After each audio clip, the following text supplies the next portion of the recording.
All right, everybody. Mr. Jeffries here, going to talk about a little bit more about poetry. And one of the things I wanted to do for this session was talk about reading poetry that is tricky. So, probably if you've ever read any poetry for any of your classes, you've probably been a little confused by it. And poetry is designed to be that way. It's designed to be read multiple times. It's designed to be thought about for an extended period of time. And it's not unlike a puzzle in a lot of ways, in that it demands a lot of really, really deep thinking in order to kind of wrap your mind around it. So, I wanted to give you a few things to think about as you're reading poetry in your classes in order to maybe better understand the things that you are encountering. So, we're going to talk today about one of my absolute favorite poems, which is Mending Wall, written by Robert Frost. I'm going to read it before we dig into it. So if you have your phone on you or a computer handy or your Chromebook, if you could Google Mending Wall by Robert Frost, the first link that pops up will probably be Poetry Foundation, and you can read along with me. So I'll read it for you now, and then we'll dig into it. Mending Wall by Robert Frost. Something there is that doesn't love a wall, that sends the frozen ground swell under it, and spills the upper boulders in the sun, and makes gaps even two can pass abreast. The work of hunters is another thing. I have come after them and made repair, where they have left not one stone on a stone, but they would have the rabbit out of hiding to please the yelping dogs. The gaps, I mean, no one has seen them made or heard them made, but at spring mending time we find them there. I let my neighbor know beyond the hill, and on a day we meet to walk the line and set the wall between us once again. We keep the wall between us as we go, to each the boulders that have fallen to each, and some are loaves and some so nearly balls. We have to make a spell to make them balance. Stay where you are until our backs are turned. We wear our fingers rough with handling.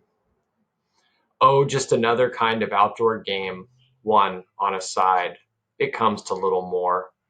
There where it is we do not need a wall. He is all pine, and I am apple orchard. My apple trees will never get across and eat the cones under his pines, I tell him. He only says, good fences make good neighbors. Spring is the mischief in me, and I wonder if I could put a notion in his head. Why do they make good neighbors? Isn't it where there are cows? But here there are no cows. Before I built a wall, I'd ask to know what I was walling in or walling out, and to whom I was like to give offense. Something there is that doesn't love a wall, that wants it down. I could say elves to him, but it's not elves exactly, and I'd rather he said it for himself.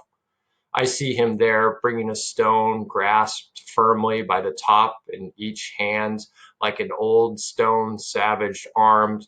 He moves in darkness, as it seems to me, not of woods only and the shade of trees. He will not go behind his father's saying, and he likes having thought of it so well. He says again, good fences make good neighbors. Now you're probably thinking, what was that? What could that possibly be about? That was a whole lot of stuff, and it did not make sense. Well, my first suggestion would be, now that we've read it once, is that you would reread it and kind of process it now that you got the gist of it. But for this particular exercise we're going to do together, we're just going to jump right into it. But hopefully you kind of maybe have a very rough idea of what the poem's about. There's definitely something in there about neighbors and about them kind of building a wall, it seems like. And if you understand that much, then you're in good shape to move on to the next step. So let's dive into it. The best thing that you can do when you're trying to read a difficult poem is, especially if it's a visual poem, which Mending Wall very much is to draw pictures as you go. So when you encounter something that you could draw, you draw it. And this really, really helps your brain to process what's going on in the poem. So the first thing that I drew was a wall, and I drew a line through the wall, because the first line of the poem is something there is that doesn't love a wall. So I got a wall there, and I drew a line through it. So we'll talk more after we get to the end of the activity, but kind of this poem is trying to answer this question of what is it that doesn't love a wall? Because the first line and the only line that's repeated in the poem is this line, something there is that doesn't love a wall. So Robert Frost is asking us to think about what is it that doesn't love a wall? Well, let's keep going. I noticed something else about the wall. Apparently, there are gaps so big in this wall that two can pass abreast. Now, you may need to look it up. I did the first time I read this poem. Abreast means for two people to walk shoulder to shoulder, side by side. So I drew a wall and it's been broken open, and there are two people that can pass through this wall side by side. So when you think about it, these are pretty big gaps that have broken this wall apart. And he writes a little lower that the hunters come and they seem to move the stones in order to please the yelping dogs. So I drew a yelping dog, arf, arf, arf. And Frost writes, the gaps, I mean, no one has seen them made or heard them made. So he basically says, look, I know that there are people that are moving the rocks around on this wall in order to please the dogs that are barking because they want to catch the rabbits. But he says that these other gaps that this poem is about, no one has seen them made or heard them made. So I drew some question marks because this is very mysterious. What's making these gaps? Frost writes, but it's spring mending time, we find them there. I let my neighbor know beyond the hill, and on that day we meet to walk the line and set the wall between us once again. We keep the wall between us as we go. So that line really stuck with me. Frost writes, we keep the wall between us as we go. And so I'm thinking about what he's describing, and I'm saying, all right, well, it sounds like one day in spring, the speaker is always the person that's saying the poem. The speaker goes and gets his neighbor, and it seems like he says, hey, like we got to rebuild our fence. And it seems like the speaker stays on his side of the fence and the neighbor stays on his side of the fence. And they both pick up the pieces of the wall that have been broken off, that have fallen onto the ground. And so I drew a picture of the wall, and there's the speaker on one side and the neighbor on the other, and to each the boulders that have fallen to each. So whatever fell on the neighbor's side, he's picking up and placing back on the wall, and whatever fell on the speaker's side, he's picking up and placing back on the wall. And they're rebuilding the wall as they go while keeping the wall separating them. I'll continue to read. We keep the wall between us as we go, to each the boulders that have fallen to each. And some are loaves, and some so nearly balls that we have to use a spell to make them balance. Stay where you are until our backs are turned. We wear our fingers rough with handling them. So I'm looking through the poem and there's some confusing language. Loaves, well, loaves I kind of think of like bread loaves. And then balls, I kind of think of something smaller like a baseball or an ice ball. And so sounds like some of the rocks are big, some of the rocks are smaller, and it's difficult to put the wall back together again. And he says that basically they need magic, they need spells in order to put this wall back together the way it was. Doesn't sound like they're dealing with bricks where they're all uniform and they're all the same shape and they can be placed in this very orderly, easily can be placed easily back together. It seems more like they're working with just kind of random rocks and boulders, trying to make them all fit together. We wear our fingers rough with handling them. Oh, just another kind of outdoor game, one on a side. It comes to little more. There where it is, we do not need a wall. Well, this is interesting because this whole poem is about the fact that two neighbors come together to rebuild a wall, and now the speaker's saying that they do not need a wall between them. Well, it's interesting. He is all pine, and I am all apple orchard. My apples will never get across and eat the cones under his pine, I tell him. So that's interesting.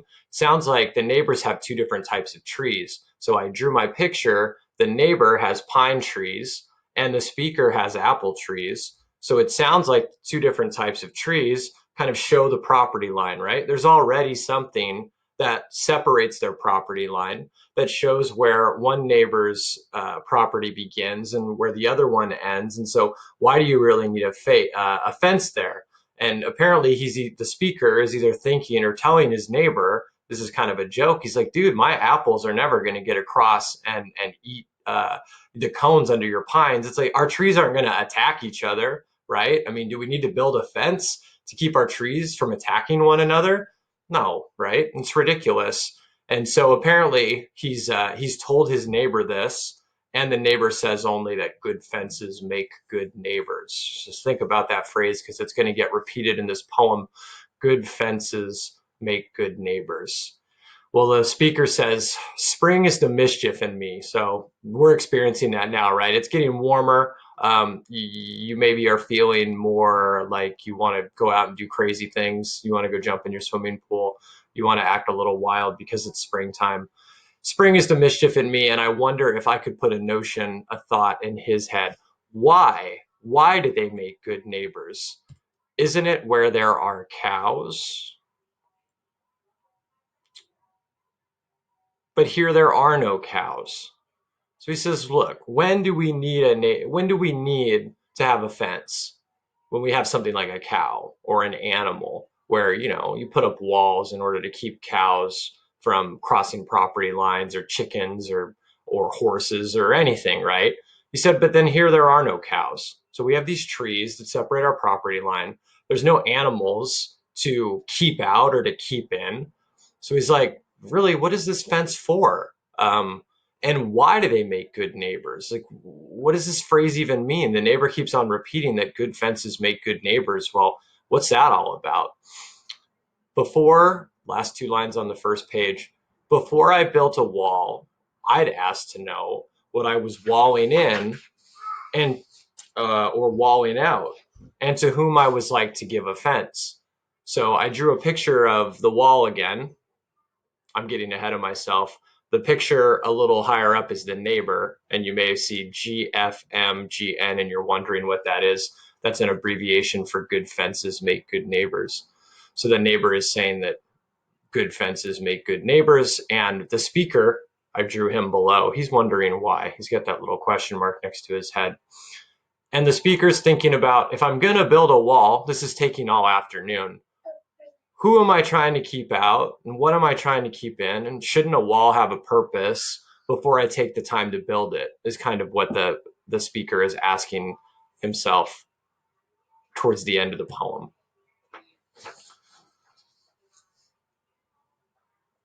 Something there is that doesn't love a wall. It's a repetition of the very first line. So if a poem has the first line as something, and that line gets repeated later in the poem, you know it's important, right? When poetry repeats itself, when something reoccurs again and again, it's obviously for emphasis. It's to get the reader to think about, oh, this must be important. I really need to think about this. Something there is that doesn't love a wall, that wants it down. Something's going to tear down this wall. And I could say elves to him. Well, what are elves? They're like magical. They help Santa Claus. They're not really real. So is it elves that are coming and tearing down this wall? Probably not, right? It's not elves exactly. And I'd rather that he, the neighbor, said it for himself. I see him there bringing a stone grasped firmly by the top in each hand, like an old stone savage armed. So this neighbor's got his two rocks in his hands and he's walking. And Frost uses this imagery that he's like a savage and that he's like an old stone, like something out of antiquity. And he's carrying these rocks around almost like he's uncivilized. I drew a picture of that, and I'm not a fantastic artist, so I need to collaborate with an art teacher to help me the next time I do this. But I drew that picture of his neighbor carrying these two rocks, almost like a barbarian.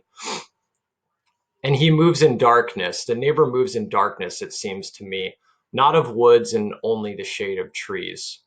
He will not go behind his father's saying. And the saying is, good fences make good neighbors. And he likes having thought of it so well. He says again, good fences make good neighbors.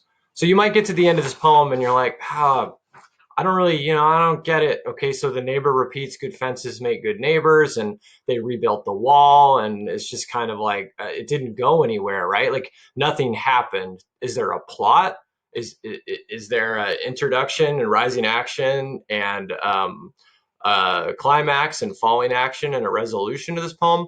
Not really, right? And sometimes students get frustrated with poetry because it doesn't always have that type of structure. But there is a lot going on here. You just have to think a little bit deeper. So the first question to ask, and this is a tricky one, is what is it that doesn't love a wall? What is it that is tearing down this wall that the neighbors have to come in springtime? The name of the poem is called Mending Wall. To mend is to fix, right? So this poem is about fixing a wall. And it seems like every spring the neighbors have to come and fix this wall. What is it that's tearing it down? We know a few things that's not doing it. It's not hunters, it's not elves. And so, what is it that's tearing down this fence? So, I want you to think about your fence. If you have a fence at your house, and maybe it's made of wood, like mine. And if it is in any way deteriorating, if it's in any way falling apart, what is it that causes it to fall apart? What is it that causes your fence to fall apart? Does your neighbor come with a chainsaw and cut it down? Hopefully not. If that's the case, you've got pretty rough neighbors.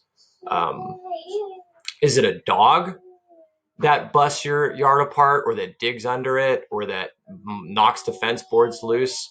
That might be the case. It might be a dog. But if you don't have a dog and your neighbor's not a crazy person, what is it that tears down your fence? And in 10, 15 years, you got to call out the fence company and they have to replace it. And your parents complain and they say, oh my gosh, we're going to rebuild this fence. It's going to cost us $6,000. Grown-ups don't like having to replace things around the house that aren't fun, right? They'd rather build a pool or do something fun with the money other than just replace a fence. So what is it that does that? Now, if we were in a class right now, I'd make you think and talk to someone, and I wouldn't give away the answer so easily. I'd make you think about it for at least 10, 15 minutes. We'd generate as many ideas as we could, and then I'd finally reveal the answer. But given this format for teaching, I'm just going to give you the answer. Are you ready? What is it that doesn't love a wall? Some of you may already be thinking it. What doesn't love a wall is Mother Nature. So why do the neighbors have to come every spring and rebuild the wall? Well, because Mother Nature tears it apart, right? Oh, a wall made of stone is going to, after time, after a few years or a few months, it's going to just eventually fall apart, right? The wind is going to blow the rocks around. If it gets really cold at night and there's moisture, the moisture is going to freeze and expand and move the rocks around. And then when it gets warmer, the moisture is going to melt, and then it's going to trickle down through the rocks. And then as one rock starts to fall, bigger rocks are going to start to fall. And as bigger rocks start to fall, even bigger rocks are going to fall. And just through time, nature is going to tear down a fence. Through time, nature is going to tear down just about anything you can imagine, right? Your house, I don't know what year your house was built in or what year the apartment is that you live in, what year it was built, but given enough time, if no one comes to fix it and repair the things that Mother Nature is breaking, your house will eventually just fall apart, right? It will eventually just, the roof will cave in. If you've ever seen a really, really old house, it's more difficult because we live on the West Coast and we don't have as many old buildings as they do on the East Coast. But if you look at a house that's 300 years old and it's never been worked on and no one replaced the floor or the roof, it's all caved in and the wood's all rotted out and the windows are all broken. That's what nature does to things if human beings don't come in and repair them. So what's the poem about? Well, it's about two neighbors that come together and they rebuild a fence, and Mother Nature has destroyed this fence. And the speaker, the person telling the reader the poem, the speaker can't figure out why they're rebuilding this fence. They have two different types of trees. They don't have any livestock. Why are we rebuilding this fence every year? And the answer to that question, the key to figuring out the answer to that question is the phrase that the speaker's neighbor continues to repeat. So the neighbor's trying to figure out, all right, Mother Nature tears down this wall every year, man. And then we come out here every year and you grab your rocks and put them back, and I grab my rocks and put them back. And as I'm sitting here doing this, I really can't even figure out why we're rebuilding this wall. If Mother Nature keeps tearing it down, and the neighbor just keeps on replying, good fences make good neighbors. Well, what does that phrase really mean? Good fences make good neighbors.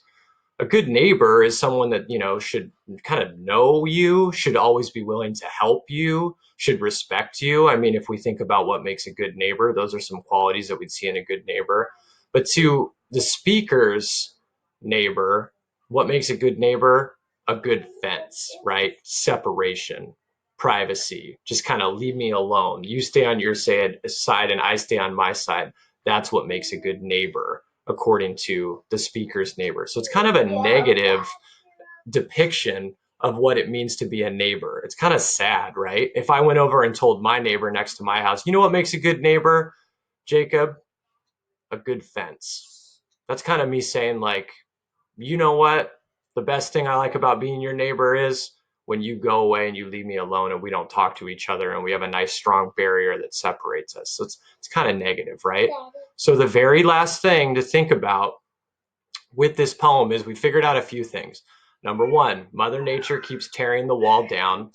Number two, the neighbors keep working to rebuild the wall and the speaker can't figure out why. Number three, why do they keep rebuilding the wall? Well, the answer to that is, where did the neighbor get his phrase, good fences make good neighbors? And the answer to that is the very, and the answer to that question is in the last three lines of the poem.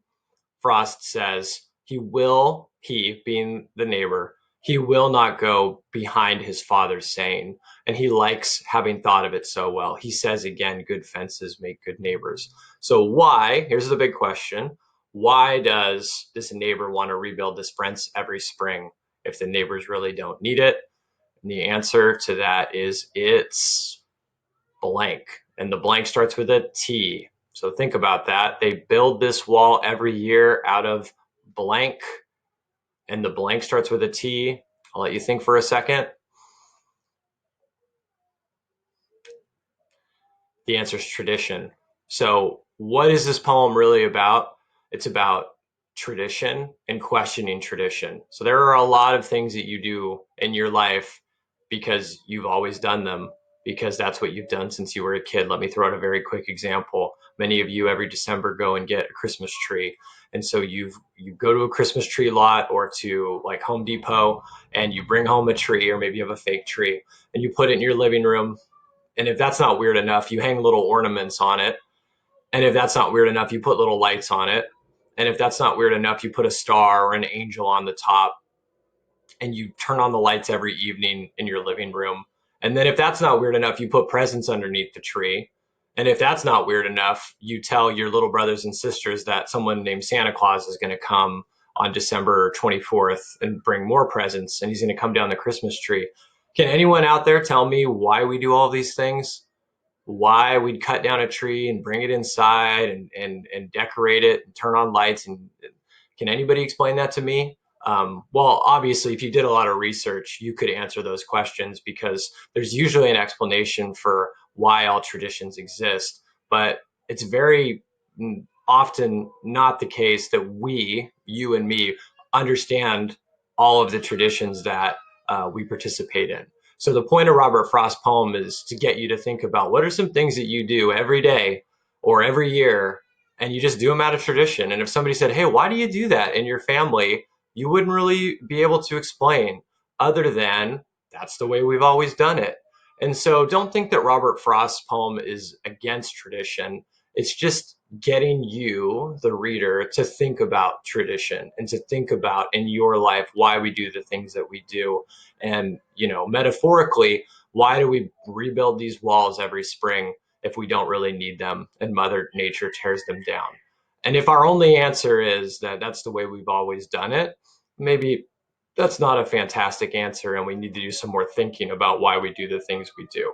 So If you're ever having trouble with poetry in any of your classes coming up, or for you graduating soon in college, remember this picture, this drawing picture exercise. I learned this in college and it's always stuck by me. It's something that I use all the time because I struggle with poetry quite a bit. And so remember to draw pictures, remember to reread, remember to stop and ask yourself questions as you're reading.